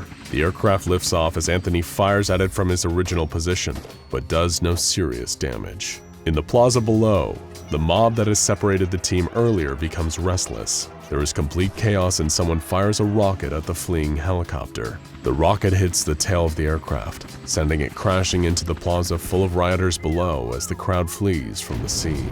Calvin makes his way towards the wreckage and reaches it at the same time Anthony does. Calvin looks at him, smiles, and thanks him for saving his life. Anthony smiles back, but before he can say anything, a gunshot rings out and a bullet rips through his neck. Calvin turns to see where it came from and is horrified to see the burning body of 05-7. Her skin has been charred black, but in her burnt hand she holds a gun. What's left of her lips curl back in a sinister grin as she fires again and hits Anthony in the chest. He falls to the ground. Calvin runs to him and pulls out his gun to shoot 05-7, but she is already dead. Calvin holds his dying teammate as blood pours out of his neck and chest, but Calvin can stop this. He pulls out the vial of water from the fountain. "No," winces Anthony. "I have lived long enough. Thank you, my friend. I will see you in whatever lies beyond this life." Anthony's chest rises, then falls. It does not rise again. Olivia and Adam round the corner to see Calvin holding the lifeless body of their teammate, tears flowing from his eyes. The team holds a small ceremony and burial for Anthony, but are only halfway through their mission. and can't stop now. They fly back to the United States, where an undercover insurgency agent named Kowalski informs them that 05-6 is already aware they're after him. This overseer is codenamed the American because he has the power of the entire US military at his fingertips. The kill squad scouts the base where the American is located. Kowalski warns them of a crate that was recently brought to the base from Site-19. The Americans showed great interest in whatever was in the container. The group sets up a camp on a hill overlooking the base. As the sun slowly rises the next day, the kill squad is spotted by a drone and forced to hop in their jeep and try to run. They make their way down the hill, finding themselves in the valley below with no clear exit. In front of them lands a helicopter as Humvees roar into the canyon behind them. The team is surrounded. A jeep pulls up and 05-6 steps out. He introduces himself as Rufus King, member of the Overseer Council, but an American citizen first and foremost. All he really wants is to protect the country he loves. Thanks to you, I've lost my immortality and can no longer effectively protect the United States anymore, the American says to Calvin. But I'm willing to make a deal. Your freedom for the spear of the non-believer. Rumor has it that you have the spear in your possession, and you used it to kill the archivist. You give me the spear, I will let you go. No, replies Calvin. I will never give an overseer the means to cause more destruction. The spear stays with us. Very well, the American says with a frown. Then I suppose my only other option is to take it from you, but not without giving you a fair chance. Run, Calvin Lucian. Run as fast as you can. I will be coming for you. The American turns and walks towards the container from Site-19, which is being lowered from a helicopter hovering above them. Calvin sprints back to the jeep with the other members of his team. As they drive away, they hear a horrible, guttural screech from whatever was inside the container. After a few moments, the army begins to pursue them. Out in front of the military force is 05-6 riding SCP-682. He is using a black whip to urge the creature forward, and they're gaining on the kill squad. Fast. A row of vehicles pulls up beside the American and SCP-682. Then something strange happens. A man appears in front of the oncoming forces led by the American. The man's skin bulges and seems to be moving from within. The skin of the man sloughs from his body. The infection that is SCP-610 erupts out of him and onto the soldiers in the nearby jeep. SCP-610 begins to infect and consume everyone around it. Suddenly, there are thousands of instances of SCP-610 coming from the mountainside, flooding into the valley. They close in and around the army and 05-6. The American begins fighting off the flesh-eating creatures from the back of SCP-682, but he becomes overwhelmed. He can no longer focus on pursuing Calvin and his team. From the back of the jeep, Olivia pulls out her rifle. She aims and fires. The bullet hits the American in the chest. He is flung off the back of SCP-682 and engulfed in a sea of SCP-610 creatures. The kill squad continues to drive, trying to put as much distance between themselves and the SCP-610 infestation as possible. But then Calvin suddenly slams on the brake. Standing in front of them is a man in a black suit and bow tie. He introduces himself as Blackbird, the 5th Overseer. According to the journal, his actual name is Mortimer J. Denning von Krocknicker. He stands in front of the jeep with a menacing grin. "You have been causing a lot of trouble," he says, looking at Calvin. Olivia swings her gun around. "Oh, please, my dear, that won't help you," von Krocknicker says. He pulls out a knife and stabs himself through the neck. He falls to the ground, apparently dead. There is a gust of wind, a whiff of ozone, and an identical copy and still very much alive von Krocknicker lands next to his own dead body. "See what I mean?" he says. Olivia lowers her rifle. "Come with me, I have something to show you." The Blackbird beckons. Seeing no other option, Calvin, Olivia, and Adam exit the jeep and follow the Blackbird. As they walk, the world changes around them. The desert mountains fade away into blackness and find themselves in the near-apocalyptic London. "Oh, it's good to be home," the Blackbird says as they emerge onto a cobblestone street. "You cannot stop the Overseer's plans. However, I can give you an alternative. Let's see if any of you will take it." In front of each kill squad member appears a door. They have an uncontrollable urge to open their respective door and walk through. The Blackbird stands smiling as he watches Calvin, Olivia, and Adam enter each of their portals. Adam enters his door and looks around. He is in Portland. His parents walk into the room. In this universe, his family has been granted asylum. Adam never has to interact with any SCPs or the Foundation. He is free to live a normal life. From the kitchen comes Calvin wearing an apron. He is holding a steaming pot. Adam locks eyes with Calvin, who smiles at him. The Blackbird whispers into Adam's ear. In this reality, both of your parents and siblings are still alive. Also, the man you love loves you back. You and Calvin could be married if you stayed here. Wouldn't that be nice? Olivia enters her door. She is on the deck of a yacht. At the bow sits an easel with art supplies. The man that Olivia once loved walks across the deck towards her. The Blackbird looms over her. In this reality, you didn't accidentally kill him. This could be your happily ever after. Wouldn't that be nice? Calvin steps through his door. He is in a grassy clearing near a lake. The Blackbird hisses in Calvin's ear. I'm giving you the opportunity to save your mother this time, Calvin. You were just a scared little boy. But in this reality, you can be brave. You can actually save your mother from her fate. No! Calvin screams. This isn't real! The Blackbird cackles. Calvin looks away from the lake and towards the tree line. Hidden in the shadows, he can just barely make out a hooded figure. Calvin walks towards it. The Blackbird follows. He is screaming at the person in the tree line. I was only trying to help! The hooded figure reaches out and hands Calvin a metal tube. He opens it to find a set of eyeglasses inside. Calvin puts them on and turns to look at the Blackbird. He steps back in horror. The glasses have revealed the true form of the Blackbird. He is a winged pseudo-avian monstrosity full of rage. The mysterious hooded figure directs Calvin to open the tube again. Inside is an interdimensional fishing line made by Dr. Wondertainment and a white wiffle ball bat. Calvin grabs the fishing line and wraps it around 05-5's leg. The Blackbird flies into the air trying to get away from Calvin, but Calvin wraps the other end of the fishing line around his arm. The Blackbird begins to jump from dimension to dimension trying to get rid of Calvin. They appear on the deck of SCP-455, in Site-19 where SCP-682 walks freely, in the dead world of SCP-2935. Every time they stop in a new dimension, Calvin takes the opportunity to attack the Blackbird with the bat, and it seems that he is slowly weakening the monster. They finally land at the bottom of a deep well Foundation containment site, where the dark body that is SCP-001 is contained. Standing in front of the containment field is Allison Cho, the Black Queen, whose sole mission is to destroy the Foundation. You! Cries the Blackbird.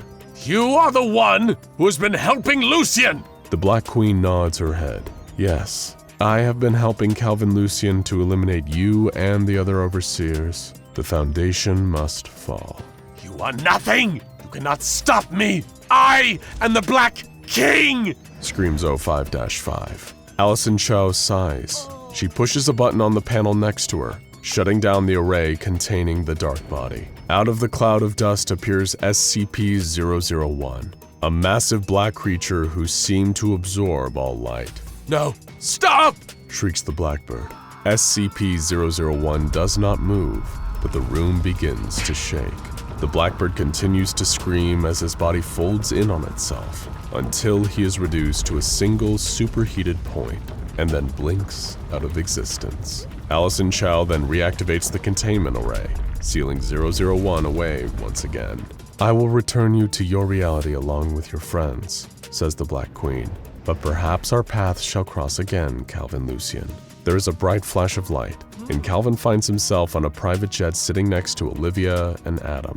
They are all shaken, but the Blackbird is dead. 05-5 has been eliminated. The three members of the team sit silently, still pondering what might have been if they stayed in the alternate realities. Suddenly, the phone on the plane begins to ring, breaking the silence. Calvin picks it up. On the other line is the fourth overseer. He has contacted Calvin to discuss surrendering to the insurgency. Unfortunately, things do not always go as planned. Calvin Lucien is about to make the most difficult and dangerous decision of his life. Aaron Siegel, better known to Foundation members as 05-1, descends into the abyss of a deep well site. He exits the elevator and peers into the optical scanner to unlock the reinforced door. Inside the room is Mobile Task Force Tau 5, Samsara. Aaron Siegel refers to these immortal cyborg clones created from the flesh of a dead god as his red right hand. Your mission is to eliminate the traitor 05-4 and to find the insurgents who have been killing the members of the Overseer Council. The cyborgs stand at attention. Now! Aaron Siegel screams. The soldiers of the Red Right Hand march out the door to start their mission.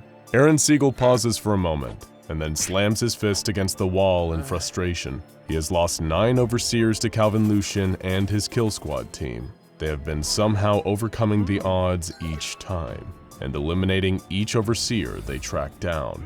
It wasn't supposed to end this way. Aaron Siegel vows to kill them all. Calvin Lucian, meanwhile, sits on a private jet with Adam and Olivia. He had just hung up the phone after a conversation with 05-4. The Overseer known as the Ambassador wants to surrender to the insurgency. There's a good chance this is a trap, but Calvin has decided to meet with the Ambassador all the same. Calvin drops off Adam and Olivia at an insurgency base. They still haven't fully recovered from the previous mission with 05-5, known as the Blackbird. Before leaving, though, Calvin meets with an insurgency agent named Sylvester Sloan, who is going to join him as support. Calvin says goodbye to Adam and Olivia, then leaves with Sloan to meet the Ambassador in South Africa. After landing at Johannesburg Airport, Calvin and Sloan disembark and are led to a conference room where the Ambassador sits waiting for them. Calvin and Sloan sit across from 05-4 to discuss his surrender. "The Council is in shambles," says the Ambassador. "Everything is falling apart. I want to offer my services and information to the insurgency in exchange for protection from 05-1. He has lost his mind." Calvin agrees to the terms and prepares for extraction. But as they get up from the table, gunshots can be heard from down the hall. The Ambassador's eyes open wide in terror. "It's too late," he whispers. Calvin and Sloan grab the Ambassador, who is frozen in fear, and exit the conference room. They make their way towards their plane, but the gunshots are getting closer. Calvin looks over his shoulder to see Samsara pursuing them through the terminal. Calvin shoves the Ambassador behind a table as bullets whiz overhead. Calvin and Sloan return fire, but their volley doesn't seem to slow down the assassins. Calvin and Sloan pull the Ambassador to his feet, and they burst through an emergency exit onto the sun-baked tarmac, where they make a mad dash for the plane. From behind them, a bullet rips through the chest of Sloan. The Red Right Hand has caught up, but Calvin continues to drag the Ambassador towards the plane. They are almost there. Suddenly, a metallic child's voice blares through the airport's external speakers. The child's voice says, "I want Calvin Lucian alive. I have business to settle with him." The Red Right Hand soldiers tackle Calvin and the Ambassador to the ground when they are just feet away from the plane. "Kill the traitor," the child's voice says, and Calvin can only watch helplessly as the Ambassador is violently murdered. One of the agents turns towards Calvin and slams his fist into Calvin's face, causing him to black out. Calvin awakes in a dark room. He is unsure how much time has passed. The only light in the room comes from a screen on the wall. In the middle of the screen is a rotating red SCP Foundation seal. A voice from a speaker speaks. "Hello, Calvin Lucian. My name is the Kid. I am the 3rd Overseer. You have killed all my friends, and now I will kill all of yours." The door to the room opens. Calvin leans through the doorway. There is a long, dimly lit hallway. The Kid orders him to proceed so they can meet face to face. As Calvin walks, the Kid's voice echoes down the hallway. "There once was another 05-3. He built incredible machines, even one that could see into the future. But unfortunately for him, he did not have the passion required to be an Overseer. That was when I was born. I was chosen by the other Overseers to have my spinal cord severed in a way that gave me the ability of the all-seeing eye. I now watch everything, all of the time. I have perfect reasoning, perfect awareness, and perfect understanding." Calvin gets to the end of the corridor, which opens up into a large chamber. Tied up in the middle of the room are Olivia and Adam. Calvin runs to his friends and crouches down next to them. A mechanical suit stands on a platform looking down at Calvin, Olivia, and Adam. Calvin realizes the Kid must be contained inside. I now sentence you all to death, the mechanical suit says as the red right hand steps out of the shadows and slowly walks towards the remaining members of the kill squad. Suddenly, there's a flash of light, and the Black Queen appears. "Stop! What are you doing?" shrieks the kid. The Black Queen hands Calvin the interdimensional rod and reel he used to defeat the Blackbird. Calvin casts the rod. From out of the terror in space comes a massive, multi-armed creature known as Maladramygion. The red right hand engages the monster, trying to force it back into its dimension, but the monster is too powerful. It grabs the cyborg clones and pulls them through the tear in reality. As Samsara battles the Maladramygion, Calvin frees Olivia and Adam. They make a run for the door, but as they flee, one of the walls opens up to reveal a turret. The gun fires, and a bullet hits Olivia directly in the head, killing her instantly. "No!" yells Calvin. Before Calvin can push Adam out of the way, a second bullet from the turret lodges itself in Adam's back. Calvin and Adam slide across the floor. The kid in his mechanical suit jumps down from the platform above. "I'm going to kill you now, Calvin Lucian," he says in his mechanical voice. There is another flash of light. Calvin watches in front of him as the spear of the non-believer manifests itself before his eyes. Calvin grabs the spear and shoves it into the kid's machine body. It easily penetrates the armor and pins him to the wall. Calvin walks up to the exoskeleton and tears off the outer plating, revealing a tank full of fluid, within which floats a malformed human fetus. As Calvin finally looks upon the kid's true form, he hears the sound of mocking mechanical laughter. Calvin breaks the glass and crushes the kid with his bare hands. As Calvin turns from the now silent robotic body of the kid, the room begins to shake, debris raining down from above. Calvin helps Adam up and puts Olivia's lifeless body across his shoulders. What remains of the kill squad makes their way out of the kid's lair. Outside of the Foundation site where they were being held, Calvin helps Adam lie down on the ground before gently setting Olivia's body next to him. Adam grimaces as blood pours out of the wound in his back. Calvin reaches into his pocket and pulls out the vial of water from the Fountain of Youth. There are only a couple of drops left, which he pours into Adam's mouth. Adam looks up at Calvin, tears filling his eyes. He whispers, "I love you," before he passes out from the pain. The wound in his back begins to heal instantly, and Calvin calls an insurgency evac team to come pick up Adam. With Adam safe, Calvin picks up Olivia and walks alone towards a truck in the lot outside of the Foundation site. He needs to finish this once and for all. He will kill the last two overseers, or he will die trying. 05-1 Aaron Siegel arrives at where the Tigris and Euphrates rivers meet, the Garden of Eden. He is in a frenzy due to the assassinations of all the other overseers besides himself and the Nazarene, and nothing will stop him. As he approaches the gate to the Garden of Eden, though, he is stopped by the Guardian of the Garden, a massive, powerful, anomalous entity with a flaming sword. But Aaron Siegel has no time or patience for anything to get in his way, even something as powerful as the Gate Guardian. The Guardian swings his burning sword at Adam, who rolls out of the way and, in a flash, takes out a Scranton reality anchor. He slams the anchor into the ground, which causes the world to shimmer and ripple around him. He watches as the flames from the Gate Guardian's sword seem to absorb back into its body before it shrinks down, looking to fold in on itself until all that is left is a charred skeleton. With the Guardian defeated, Aaron sprints into the garden. He searches the garden for 05-2, but can't find her anywhere. He finally comes to the Tree of Life, and that's where he finds her. Laying at the base of the tree in a pool of blood is the Nazarene. She has taken her own life. This is her anomalous power, though. She has died many times before, yet death always spared her and brought her back. But somehow, he knows this time is final. Aaron drops to his knees and screams in frustration. For all the power Aaron Siegel possesses, there's nothing he can do now. He sits next to the Nazarene's body for hours, hoping that she might wake up, or that he will, to find that this was all a dream. After sitting next to her cold body for some time, he notices something in her snowy white hand. It's a note. In it, The Nazarene explains that she was the one who gave the vials from the fountain to Calvin Lucian, and that she is the one who made the spear appear before him that he used to kill the kid. She explained that while she died many times and death always brought her back, each time she felt less and less like herself, less and less like Dr. Sophia Light.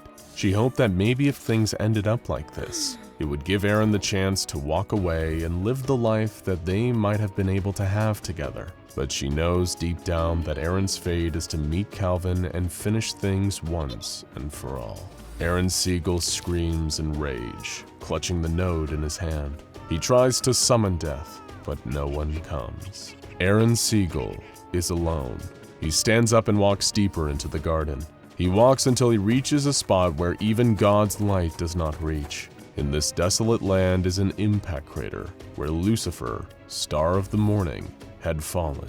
In the middle of the crater lies Lucifer's sword. Aaron Siegel descends into the hole and picks up the sword. He turns and exits the Garden of Eden.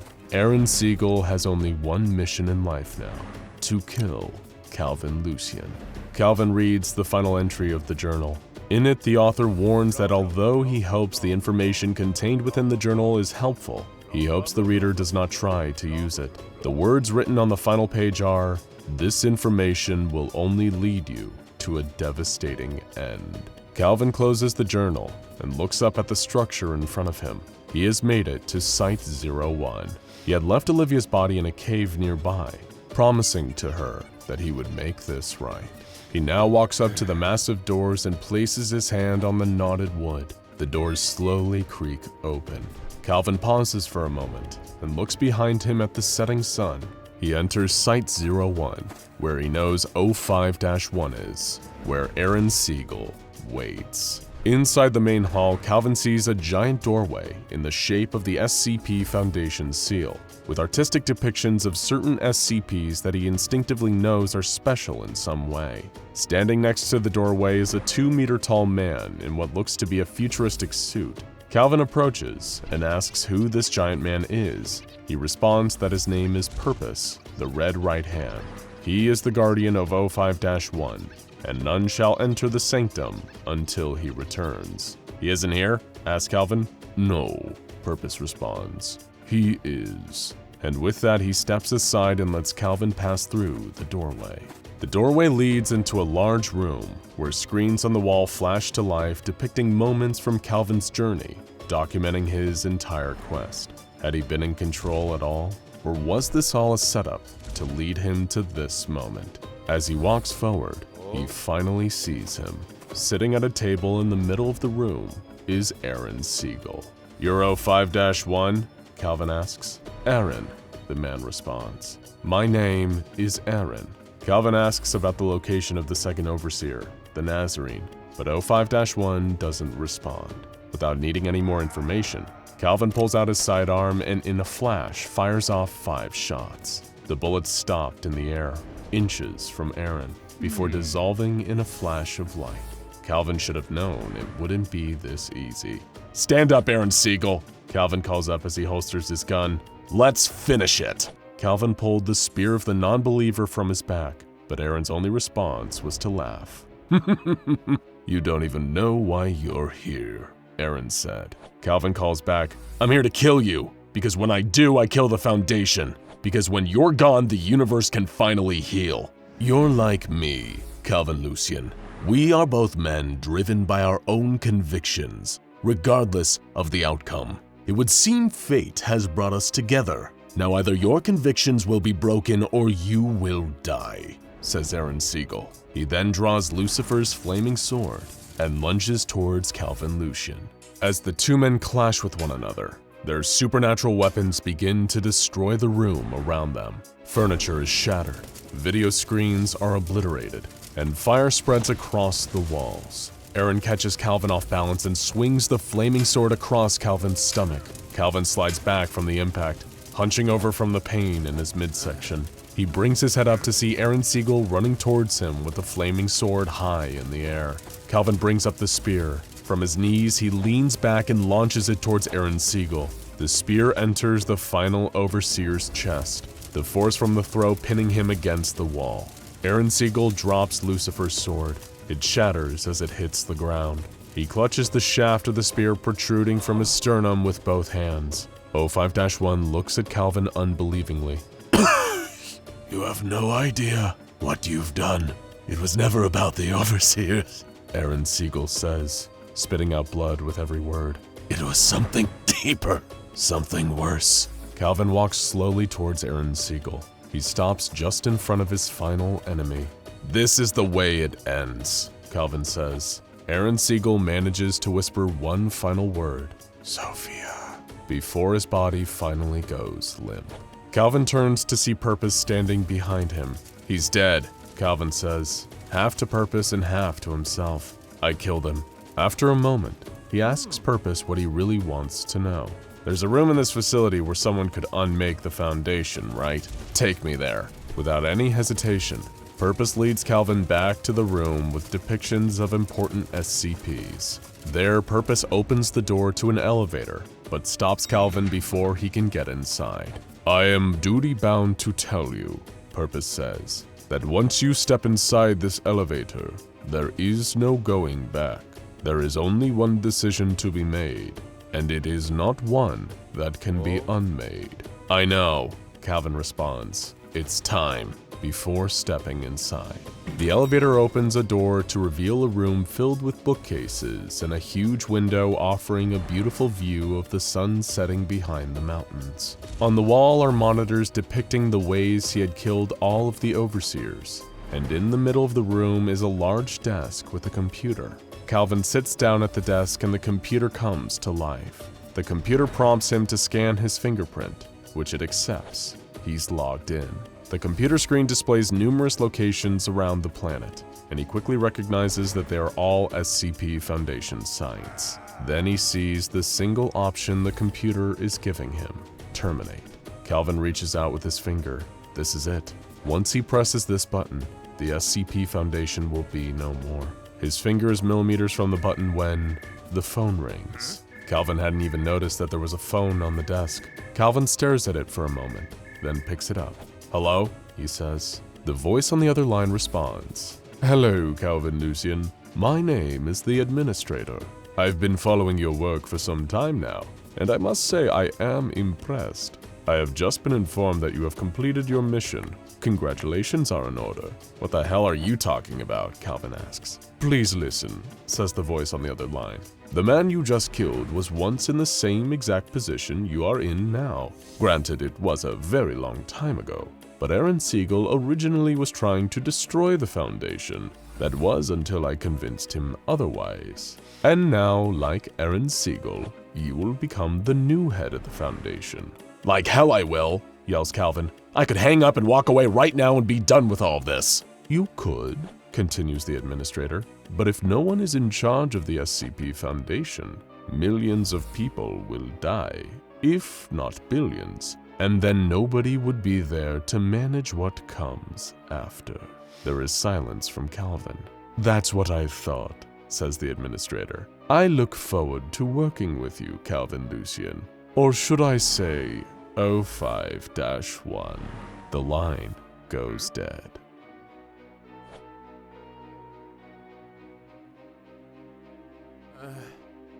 The Ouroboros Cycle, one of the biggest, most legendary series of entries in the history of the SCP Foundation. We've covered the events of this SCP-001 epic in 6 videos, which we definitely recommend you watch before this one to avoid your brain exploding from the sheer scope of it all. Because that's the thing about the Ouroboros Cycle. It's a story so big, sprawling, and dense that it can feel almost like an anomaly itself. Whether you're immersed in the possible origin of the broken god, the sentient black hole that can destroy the whole universe, or Calvin Lucian's quest to assassinate the O5 Council, it can sometimes be difficult to see the forest from the trees. But worry not, because that's exactly why we're here today. We're going to step back and look at this anomalous odyssey as a whole and ask the big question, why is it all here together? What makes these 4 different storylines, the children, the broken god, atonement, and the way it ends, one big cycle? As with anything involving the SCP Foundation, there's always going to be an element of personal interpretation. But now that we've gone through the whole cycle, we think it's worth adding our 2 cents to the proceedings. So let's start broad. A question you've probably been wondering is, what do the words Ouroboros Cycle actually mean, and what is their significance to the 4 stories within? While the spelling can differ, Ouroboros refers to the ancient symbol of a snake or dragon eating its own tail, forming a circle, a direct connection to the concept of cycles. The Ouroboros symbol has existed in a huge number of cultures, from the ancient Egyptians to the ancient Greeks to modern Gnostic traditions. It's often used in alchemy or other magical practices and has a variety of meanings such as eternal life, the endless cycle of death and rebirth, and the cycle of renewal. Anyone familiar with the tales within the Ouroboros cycle is probably already noticing some similarities. Cycles are a common theme in all of these works. People endlessly repeat mistakes, threats thought to be contained or destroyed return, and oftentimes, those who go out on a quest to destroy something end up becoming what they wish to destroy in the first place. In a cycle, there is no true end and no true beginning. Everything repeats endlessly. But let's start at the closest thing to the beginning we have: the children. In this tale, the Foundation faces off against a terrifying reality-warping group of interests known as the Kingdom of Abaddon. This nasty group, which came from the Sahara Desert, could seemingly take anything the Foundation threw at them, and were able to straight-up vaporize anyone who got too close. If the Kingdom was able to amass enough power, it could spell the end of the Foundation, and even the subjugation of the human race. Enter 05-1, a reoccurring character in the Ouroboros cycle. This outside-the-box thinker put all his chips on the Twins of God project, designated SCP-001, like many anomalies before and after it. This project would infuse a human being with godlike powers, but it was a power so great that it seemed to kill anyone who attempted to accept it. Needless to say, this was a major bummer for 05-1. But through relentless human experimentation, even sacrificing the population of entire towns to the project, he eventually came up with a solution. A horrifying solution, but a solution nonetheless. He found that a group of 9 children, with ages varying from 4 to 11, could act as a human conduit for 001's power, and as a result, it could be a weapon capable of turning the tide against the Kingdom of Abaddon. During the testing phase, though, it seemed like 05-1 went a little mad with power. He vaporized an entire church of the Broken God place of worship, and used the power of the children to wipe a few others off the map at his own discretion. His abuses of power got so flagrant that the administrator himself was called in to get a handle on the situation. And surprise, surprise, 05-1 disintegrated him too, before disappearing himself shortly afterwards. In the end, the children were deemed too dangerous to be practical, both because of their anomalous powers and from the level of ambient radiation they put out. All 9 were locked in radiation-proof boxes and buried in the desert, though they each show signs of life to this day. While this may seem disconnected from the rest of the series, it actually establishes some of the most important reoccurring themes and ideas of the cycle as a whole. Namely, the Foundation messing with reality and performing horrific acts to achieve their goals, the corruption of the 05 Council, and the fact that these grand attempts to change or save the world often blow up in everyone's faces, sometimes literally. We also have the introduction and apparent death of the mysterious administrator. But trust us, all is not what it seems with this one. The ripple effect beginning here will affect everything going forward. Next, the Broken God. This tells the chaotic story of a magical clockwork box which is worshipped by the Church of the Broken God as a conduit to their deity, and eventually becomes an all-devouring mechanical kaiju. The beast, soon dubbed SCP-001, devoured and consumed all the metal around it, slowly becoming larger and more destructive. If the Foundation didn't take it out before it reached critical mass, they'd be going toe-to-toe with a bona fide god, a fight they really weren't sure they could win. Thankfully, and with a little anomalous help from SCP-2399, the Foundation was able to destroy the anomaly. They removed its clockwork heart from the wreckage and contained the anomalous scrap that once comprised its destructive body.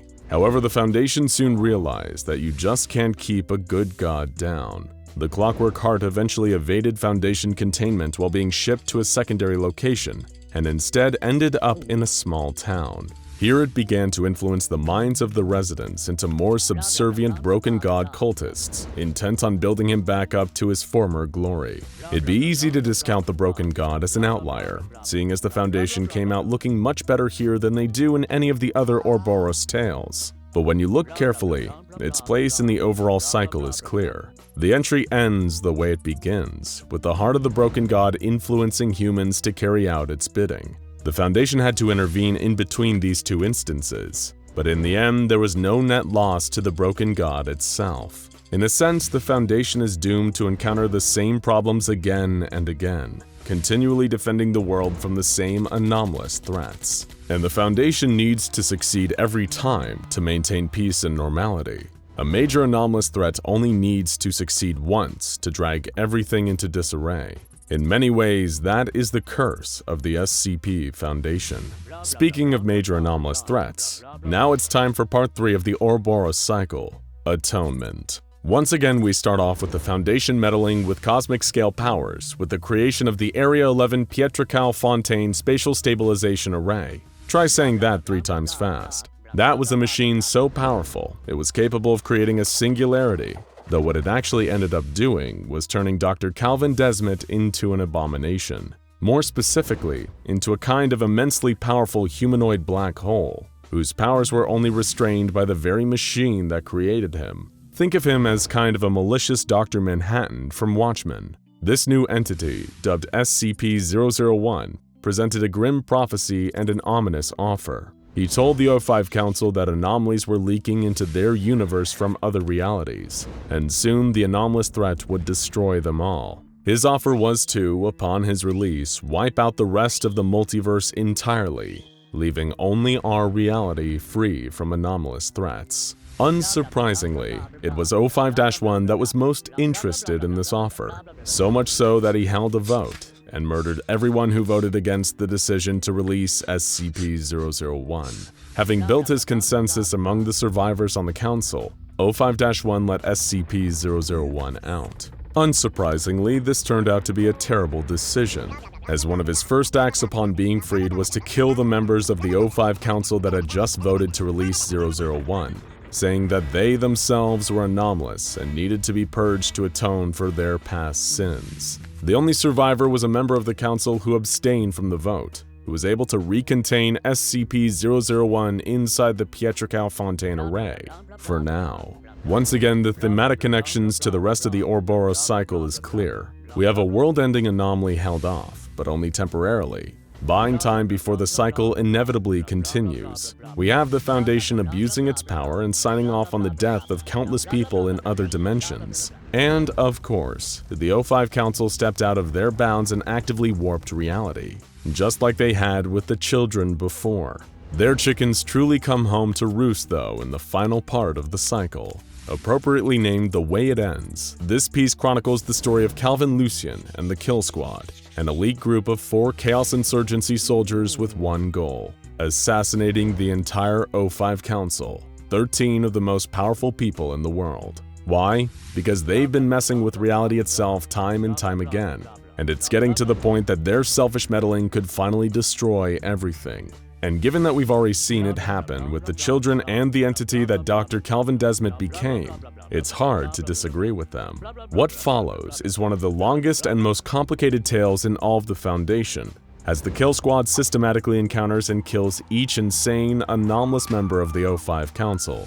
In order to do this, they need to make deals with death itself, fight giant serpents, cross dimensions, deal with SCP-610 and SCP-682 containment breaches, and go toe-to-toe with Samsara, arguably the Foundation's deadliest mobile task force. A number of other insane things happen along the way, like O5-1 murdering the Gate Guardian with the Scranton Reality Anchor, and the Black Queen, the most prominent member of the Serpent's Hand, helping our heroes defeat more Overseers. In the end, Calvin Lucien, despite losing almost everything, reigns victorious in the final battle. Using the Spear of the Non-Believer, a weapon so powerful it can kill gods, Calvin managed to finally kill the top member of the Overseers, O5-1. With the O5 Council destroyed, Calvin set about completing his final task, destroying the entire SCP Foundation. But that didn't happen. Instead, he was contacted by a mysterious and immensely powerful being known as the Administrator, who gave him some frightening news. He'd just been hired by the SCP Foundation to be their new O5-1. This was where our last video on the Ouroboros series left us. What happens next, you may ask? How does Calvin respond to this offer he seemingly can't refuse? In this case, it seems that the Administrator, of being so completely tied to the nature of the Foundation itself, is SCP-001. And while it seemed that the Overseers were mad with power, they were actually always there to keep the Administrator in check. Aaron Siegler, the O5-1 that Calvin had just killed, was doing the exact same thing Calvin was doing when he became O5-1, trying to destroy the Foundation. But the Foundation and the Administrator cannot be beaten. They can only be joined. And that's exactly what Calvin did, becoming the new O5-1, turning his back on the Chaos Insurgency, and rebuilding the rest of the Council and the Foundation in his own image. Insurgency members who were once his allies vowed revenge for this betrayal, perhaps suggesting that history would go on to repeat itself once more in the future. Because at the end of the day, that's what the Ouroboros Cycle really is, the reoccurring threat and the changing of the guards that accompanies it. There will always be a Foundation, there will always be an Administrator, there will always be an O5 Council. Nothing starts, nothing ends. All that ever changes are the names and faces involved. Whether it's Calvin Lucien or Aaron Siegler, the wheel keeps turning. The snake devours its own tail. The Ouroboros Cycle is, and forever will be, eternal. Now go check out our full piece-by-piece breakdown on the Ouroboros Cycle, starting with SCP-001 The Children, and then check out SCP-5000-Y the full story compilation, just in case we haven't blown your mind enough for one day.